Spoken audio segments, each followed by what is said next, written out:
Inside air handler is not cooling. We already checked the manifolds. It's perfect pressure. Let's do this. Okay. This is a commercial application. That one's good. Look at that. That might have just been in the bend though. Yeah, that wasn't as bad as the other one. That's just coming out of the P-trap. Yep. So it's good to keep it flush. Yep. Alright, cool. It's just the other one that needed, and we'll go and see. Here's the one the other one spit out. And we pulled vacuum on it.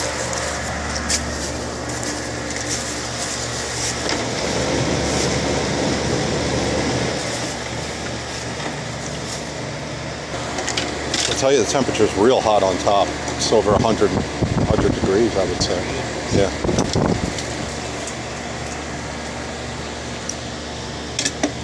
Does that water thing actually work? Yes, it does.